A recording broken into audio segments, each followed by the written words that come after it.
What's going on, guys? JSGC here, and we are here for another Manchester City video. Today we are going to be previewing in the Premier League the Manchester City home game at the Etihad Stadium against Crystal Palace.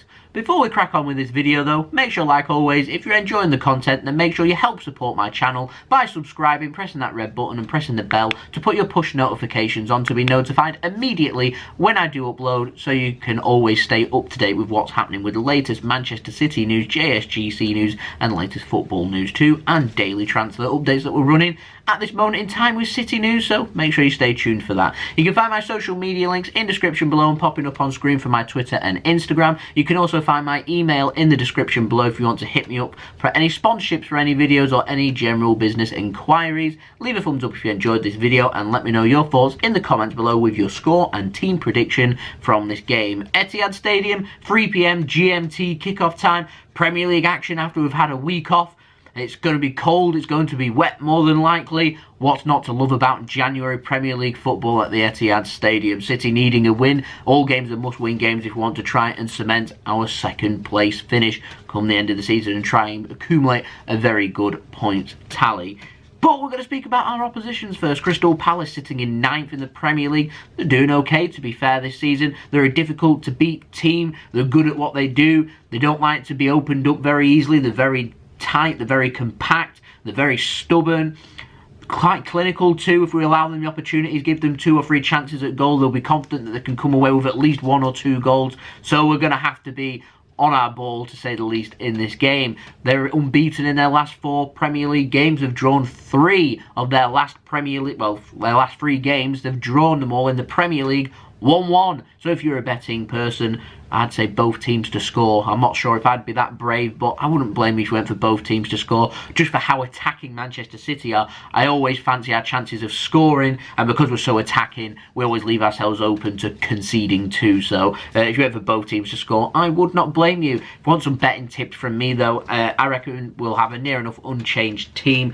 Aguero has scored a hat-trick. I'd probably, in form man, I'd probably be going with Aguero to score any time. Another Aguero hat-trick. I wonder what odds you'd get on that. I wonder what odds you'd get actually on a Manchester City, another 6-1 win and an Aguero hat-trick. That'd be quite an interesting one. I'll put that as my tip. Why not? Now, City, they're on red-hot form. We're playing some scintillating football, fantastic football. It's amazing to watch. It's nice and attacking. City just love to press and make things happen.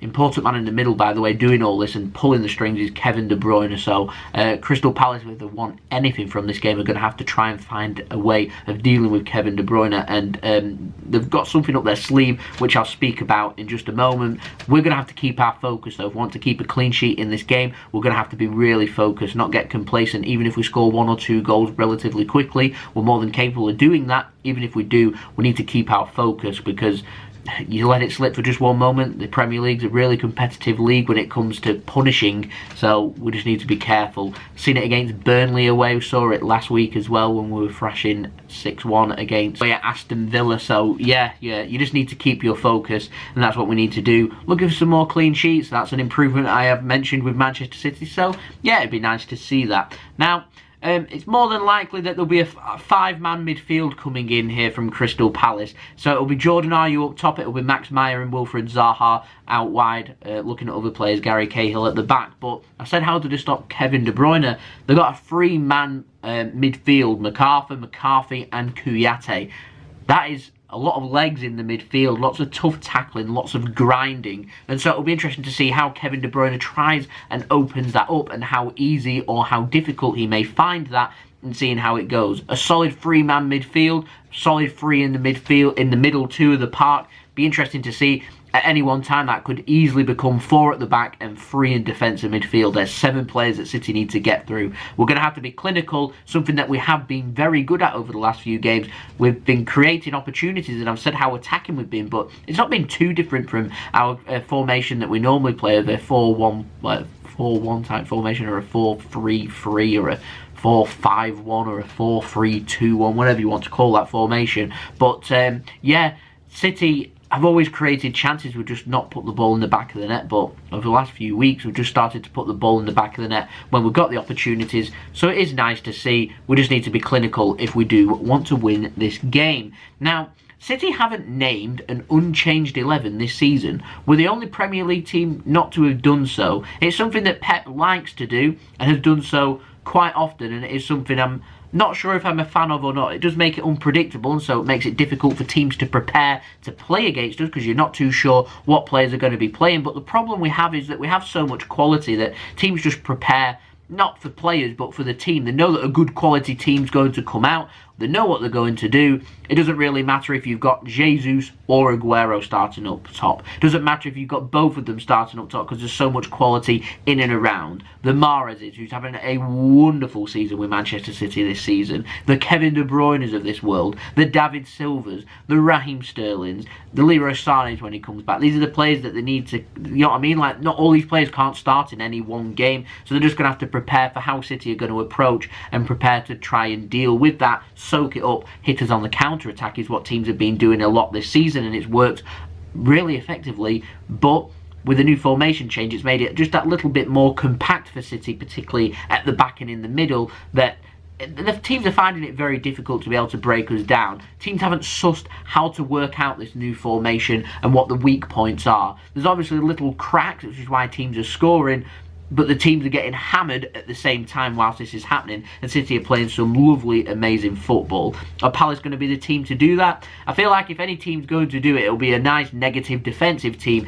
that's able to grind out and keep us a 0-0 or a 1-1, and they're going to have to take their opportunities. It's really difficult to do, and it's the reason why in Pep's second season was able to go 19 games on a winning streak, and it really long, decent 14 games last season. We went right at the end to win the Premier League, and it's the same reason. When you don't know how to play and what to do and what to prepare for, it becomes very difficult to be able to beat that side. So I say what Crystal Palace can do.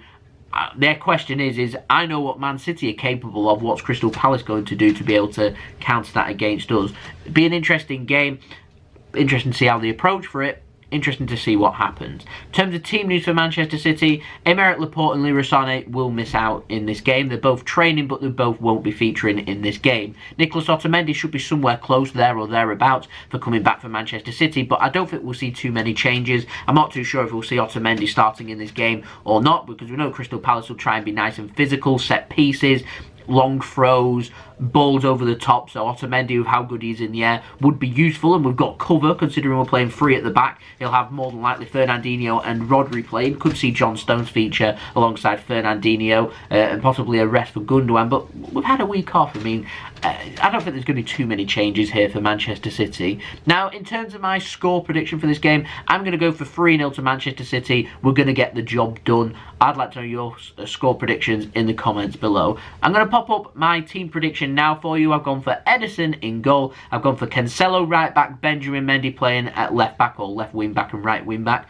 whatever you want to call it. Gone for Rodri at centre back alongside Fernandinho and John Stones. That can obviously become a 1 at the back, a 3 at the back, or a 2 at the back at any one time. Gundogan sitting in defensive midfield can push further forward. Kevin De Bruyne giving more freedom in the midfield, and having Riyad Mahrez roaming around, going on the left, going on the right, going in the centre, doing whatever he wants. Seems to be working really well for Riyad Mahrez. We're seeing the best of Riyad Mahrez, which is good, as Raheem Sterling doesn't seem to have his finishing boots on. Riyad Mahrez isn't making things happen, so it's allowing Raheem Sterling to have a much needed rest. So hopefully he'll come back firing on all cylinders. So Mahrez, more than capable of doing the job and having a fantastic season. I'm going for him to start once more. I'm going for, because I really liked it in the last game, Gabriel Jesus and Sergio Aguero up top. We scored 6 goals in our last game. Surely we have to see Jesus and Aguero starting up top again.